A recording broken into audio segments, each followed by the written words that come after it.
Are they in trouble? No Luke Metcalf. Look, he's been tantalising, you could say, if you were Rabs. So, do you think they're in danger of missing the 8, or do you think it's more in the perspective of that they can't win a comp without Luke Metcalf there? Do they have enough tries in them to be able to get over that mark? Welcome back to Ahead of the Game. It's Sports Pez Jez and Tuck Sports Takes from bets.com.au. And today, Jez, we're doing a special on the New Zealand Warriors because there's a lot to talk about with this team. Yeah. The big question is the run home. Are they in trouble? No Luke Metcalf. Look, he's been tantalising, you could say, if you were Rabs. Tantalising to watch. But it's all over for the rest of the year. Done his ACL, and it's long. It's like not just this year. It's you're going into the start of next season as well. Ruins all the preparation. It's usually pretty close to a 12-month injury to get back. So they've got to rethink a lot of things. And then also with Mitch Barnett out, I think you can't underestimate the effect that he has on that team. Since he's been out, they've had 2 losses as well. So, are they in trouble? Is the question of the day. Can they survive? Can they make the 8? How do they go next year? How do you reform? Like the list is on and on. Let's get stuck in. It's a big question. Before we get into it, though, just give a shout out to anyone watching to head over to bets.com.au, have a look at the NRL game previews that Jez and I write there, as well as our mate Andy. You can also get the NRL cheat sheet, which gives you a heap of info on each game from just a stats perspective, bit of trends, head-to-head stuff, exotic numbers that we follow and use in the write-ups that we do for each NRL game on the site. Best one is the day and time statistics since 2019. I love that. It goes into almost most write-ups now that we've got the cheat sheet and we're using it, obviously, to create our predictions. It's good, and it plays a big difference. There's some big trends of Sunday afternoon at 4 p.m. Like you don't realize how bad teams are in specific time slots. Well, even I think I had the Friday night game, Sharks and Dolphins, and I think the Sharkies are pretty bad on a Friday night, which also went into my prediction of the Dolphins winning there. But back to New Zealand and to the Warriors now. What's your opinion? Like straight off the bat, the question's there in the description or in the title. Are the Wars in trouble? Yes. I think they're in trouble. We'll probably dive into a little bit their run home, which could be the only saving grace for them. But I think a restructure at this time of year to lose your halfback, and just with the whole competition being so close, it's like you saw obviously what the Panthers did. They're at the bottom of the ladder, and then all of a sudden within a month they were back in the 8, and now they're in touch with the top 4. So just as quick as you can go up, you can go down, and the Warriors are already on a little bit of a negative trend at the moment. I think a couple more losses while they're trying to figure out how to play. Obviously, Tanah Boyd coming in. We're also going to, I guess, dive in a little bit further into what he brings or doesn't bring. I think just adjusting to a new halfback in an attack that was ultimately a little bit stale already with Metcalf, but Metcalf was able to manage the game. And I think coming into the season, I don't think we expected him to be able to manage a game as well as Sean Johnson did. And that was he's got the flair, but it was the game management that impressed me the most. And then you're going to bring in Tanah Boyd, who has a poor history, as anybody does when they leave the Titans. And things usually do get better. So that could be the gold nugget at the end of this, that we could see a better Tanah Boyd. But Yeah, from face value straight up, I think, yeah, they lose the ability to manage games, which could possibly cost them the ability to win matches because they're not scoring points and they needed to protect what they have. Their defense is good, especially at home. They're going to have to rely on that a lot more, but can Tanah Boyd or the halves manage a game relying on their defense? So, like, do you think they're in danger of missing the 8, or do you think it's more in the perspective of that they can't win a comp without Luke Metcalf there? No, I think they're in danger of the 8. I think Okay, they're gonna so be floating. I think the last few years, 13 wins will get you in the 8. They're on 10 currently, and like I personally don't think with their run home, and we can just maybe touch on that right now. They've got Mm, some pretty good matchups. They got the Tigers this weekend, um, the Knights, the Titans, and they play the Dolphins and the Bulldogs in back-to-back games. mm, One of those at home, and the Dolphins at home, which and then we know the Dolphins don't travel extremely well, and then the Bulldogs away. Then they got the Dragons and the Titans, and then the Eels before finishing up against the Sea Eagles. So mm, only 3 of those last 9 games are against top 8 opponents, and their record against bottom 9 opponents, they're 7-0, mm. right? 7-0, I think was the number. Yeah, yeah, Um, so, essentially out of these 9 games, they need to just win 3 or possibly 4 to be sure, but 3 would likely keep them in the 8. I don't think they have a mm, problem with making the 8. I think their problem is they need to secure a top 4 spot to be able to have that extra life to give them a shot at getting to a prelim or getting to the grand final. But I have trouble seeing Tanah Boyd getting him across the line in a grand final, but like on the run Do home, you I think I, I don't think they're in danger of missing the 8. just straight on that, do you think if Luke Metcalf was there and, say, Mitch Barnett, do you think they were legitimate premiership contenders? Absolutely, absolutely. I think Mm. um, there's not Mate, you're gonna any. have some WA fans writing some comments in this. Look at you little WA lover. Oh, I don't think there's any clear WA lover, WA lover. clear. There's no clear standout in the league anymore. Like Canberra No. are are doing great, but Mm, we've spoken about it a little bit already this season. And you watched the game last weekend, the tries that they scored, their special bounces or pickups and individual brilliance at that specific moment in the game on the field, which gets them the points. And it's not stuff you can say happens on a week to week basis, the same shape or the same plays that get them the majority of their points. But the mm, only problem is they've been doing exactly the same thing all season long. So it's like, when's mm, it going to stop? But mm. so, apart from them, the Bulldogs, they've shown inconsistencies and weaknesses.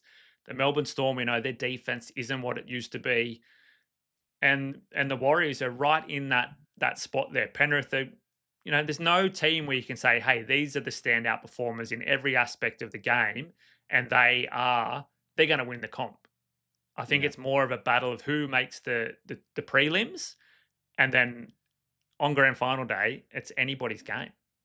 Yeah. But I think, like, if we go back to the schedule, I think probably the thing that worries me and makes me think, okay, they're a possibility to miss the 8. Like they are 3 wins ahead, like 6 points ahead of 8th with 20 points. So, but then you've also got 9th and 10th there. So you've got Sharks, Roosters, Seagulls, Dolphins, and then even say the Dragons at 18th, right? So in that run home, they play the Dragons, they play the Dolphins, you've got the Knights in there as well, and you've got Manly. So they're coming up against teams that are also fighting for the possible same position as them. If you straight away say, all right, the Warriors lose to Canterbury, which like isn't a given at the moment either. We saw what's going on in Canterbury at the moment. So, but I think just like the difficulty there is if they drop a couple of these games against other teams that are competing for the 8, it puts them in a vulnerable position coming into the final rounds of the year. And then you put that pressure on Tanah Boyd, which maybe we can have the segue into now, is you're putting pressure on a guy that has failed in the NRL before. Like Tanah Boyd for me was, I don't know, I could easily throw the blame on the last couple of years of the Gold Coast Titans on Tanah Boyd, because it just felt like he was the wrong person. He was in charge of controlling the game, like I said, game management guy, and completely, like, the amount of times you were just like, fuck, why did he kick like that? You know, it's almost like sometimes the feeling you get with Nico Hines when you're like, why are you putting up a bomb on your own 40 when you're trying to win possession, or like, how many times did it come off the side of his boot? Like, you know, those types of mistakes his game was filled with when he was playing in the NRL. But now, yeah, he's been quality for the Warriors. He's undefeated for the Warriors in Yeah. New South Wales Cup at the moment. Yeah, So I think Tanner Boyd, adding Tanner Boyd to this team right now is a better situation don't say it. than what he had at the Gold Coast. Mm, So you just look at the numbers. So you think he's only 24. Okay. So Tanner Boyd. yeah. Oh, shit. So the years that he spent at the Gold Coast were, his formative years of trying to learn how to play in the NRL as a young player. Now he's had this extremely successful run, as you kind of started talking about, um, in New South Wales Cup.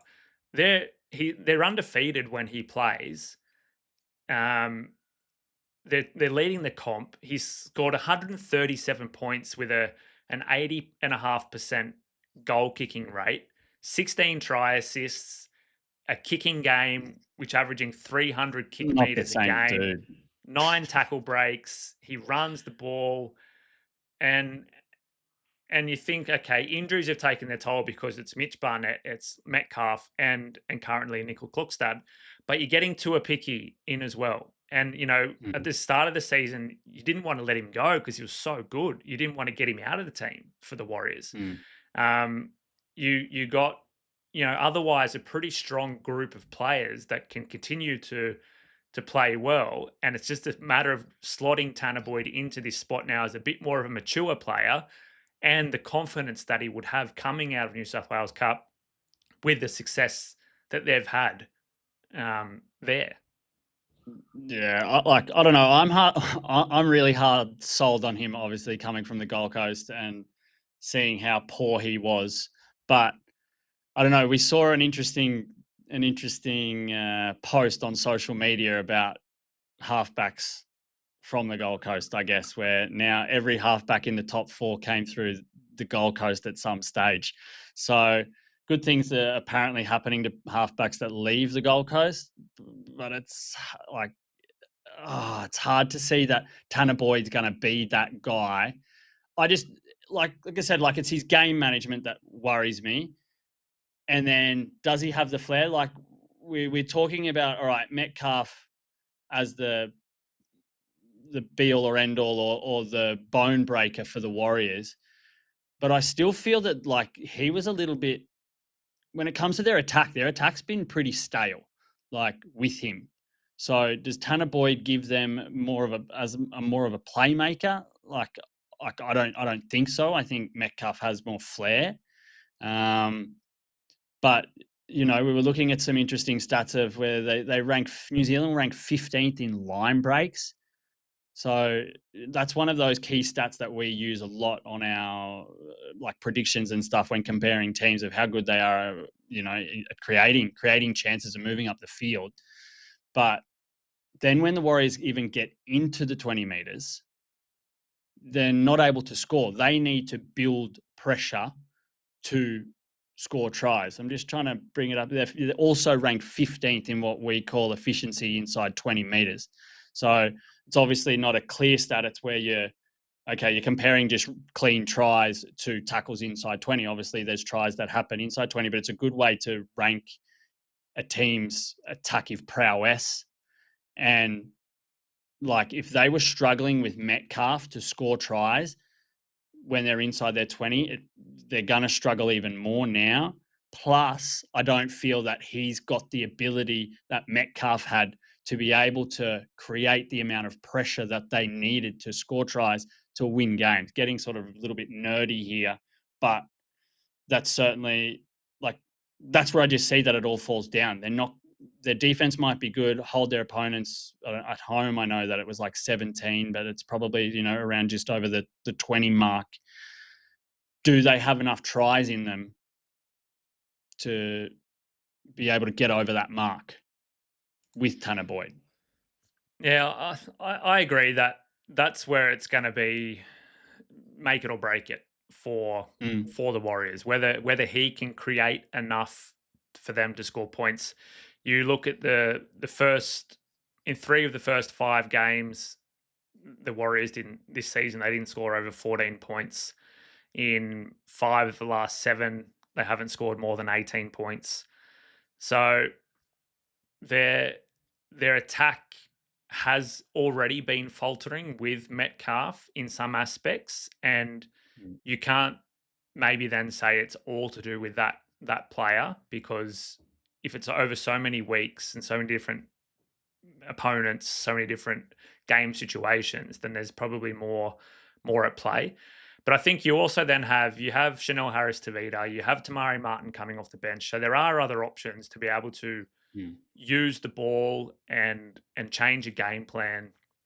And maybe you don't see it this weekend, maybe possibly not even next weekend against the Knights for them, but it might take a bit of time for them to form a new game plan around Tanah Boyd and how he would mm, fit into this side and how he connects with his edge back rowers and with his centers and with Tuapiki, and then essentially when Nickel Klokstad comes back as well. Um, I have trouble seeing him being a premiership halfback, to be brutally honest, yeah. at this space. Like maybe in a couple of years if he shows some more promise, but not right now. But I think they will stay. They'll get to finals. They could possibly win the first round against depending where they end up. If they end up in the bottom like 5th to 8th, they can beat Manly. They can Oh beat man, the you're Roosters. They can optimistic. beat. So like, I think you're being optimistic. It's like what you said. It's if it takes time for them to get used to Tanah Boyd and they drop one or two of the next 3 or 4 games, all of a sudden they're in the middle of this fight for the top 8. And it's just okay, how quick can they do it? Yes, they have an easy draw, and that's their saving grace. But their easy draw is still against fringe top 8 teams, and I think there's so much what ifs. That's why I'm like, yeah, okay. I'm not saying they're not going to make the 8, but I think they're putting themselves at risk, or not putting themselves. They are at risk of flirting with the possibility of not making the 8, and I then think they say, I also don't know. they're like in a similar vein, the teams that are hungry or what need to win to get into the 8, that is a lot more pressure every single week as it comes along. And you look at the Dragons, they're on 6 wins. Um, they've had their 3 buys. Okay, so they have Mm, the same. They also have 9 games left, and they need to win 7 of 9 games, essentially, mm, at least, probably 8 mm, of 9 if they're going to make the finals. So yeah. it's essentially the Roosters and the Sharks, Manly and the Dolphins. They're the teams Mm. that are And in the what? chase. The Sharks have a -4 differential. The Panthers have a +3. The Roosters have +14. The Warriors have +11. So While you're there, and just to add another team into the mix here, the Penrith Panthers have only won 7 games, so they're in 6th. They've had their buys. They've won 7 matches. Like everyone's Panthers are back, but are they? They've won 7 games. Like they've won just as like the Sharks are in 10th and they've won more games than them. So we having this sort of same like, like Yeah, I everyone's mean, just like and their straight run away home. now. Like the game against Canterbury was obviously phenomenal, and it's like okay, they're back to their best. But another little injury to Cleary, who seems to get injured fairly often. Something can happen in today's game, recording right before Origin 3. Like the And Panthers it's all of a sudden in interesting this mix. It seems, but looking at their run home. They got the Eels, Rabbitohs, Tigers, Titans, Knights. Three mm, of those 5 games are at home at Combank. They're not great at Combank, no, but then only one, two, three, four, five. One of their last 6 games is at Combank. Otherwise, they're on the Gold Coast. They're in Newcastle. They've taken a game um, against the Raiders to Mudgee in round 25. And then the last 2 games against the Bulldogs and St. George are away. So, a pretty tough run of Storm, Raiders, Bulldogs in 3 consecutive weeks, traveling, still in mm. Sydney and then obviously to Mudgee. But So we're eh, we're giving that as a point that the Warriors could possibly make the 8 and not the Panthers. but I mean, I'm more worried. I'd be less inclined, or I'm more inclined to say that the Sharks miss out You and hate the Manly Sharks. miss out rather than Penrith Yeah, and Warriors. yeah. But I don't know. They're still in risk, in my opinion. I think it's a real shame that we didn't get to see a full season of Metcalf. And then it's going to be interesting, I guess, looking ahead to, all right, what do the Warriors do to start next season? What do they do in the off season? I guess a lot's going to depend on what happens in this whole half situation. Like you said, there's a few guys um, sitting on the fringes, I guess, of being able to play halfback. And how it goes with Tanah Boyd and what they do. Because all of a sudden you can see if they fall down that rabbit hole of swapping and changing because nothing's really working and giving that instant effect, then you got to go, all right, what do they do in 2026? Because they got to cover half a season and then you've got to get through those first few games when you come back from an ACL. They've got to have a pretty good plan B that they start with Yeah. if they want to be successful. Because if they, have a negative start to the season, all of a sudden, all of 2026 is gone as well.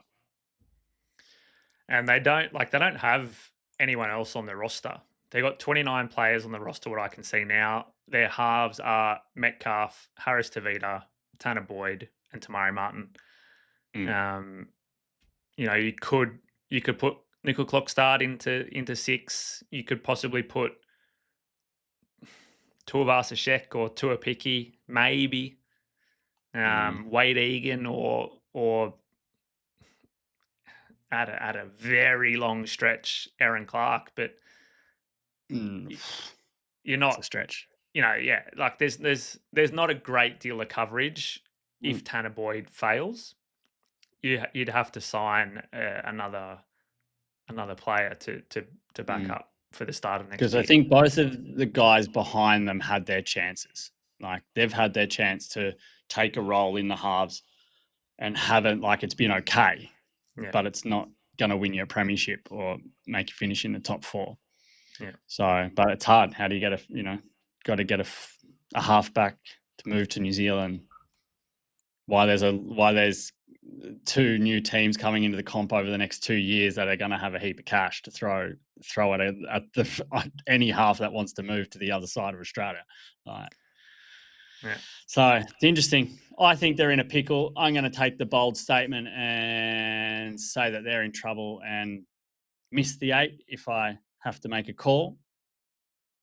It's And a I big guess call. you're on the side that they scrape in. I think they make the 8. I think they're in danger of missing the top 4, but they'll make the 8. Mm. All right. Let's see how it plays out. Yeah. Let us know in the comments if you've watched this far what you think the remainder of the season holds in store for the Warriors, and your expectations around the start of 2026. See how we can look back on that. I guess in about a year or what, 8 months Mm. time, Yeah. 9 months time. I don't know. Sounds good. Yeah, something like that. Yeah, as always, check out bets.com.au, and they support us in this ahead of the game. You'll get a heap of game previews for NRL, AFL, racing, motorsport, Mm. and Yeah. then once the summer sports roll back around again, you'll get a fair bit of Big Bash Basketball, cricket, cricket, NBL basketball, lots of the good whole stuff. deal. Cover all the important stuff. That's it. All right. All right. Just remember, hang with us and stay ahead of the game.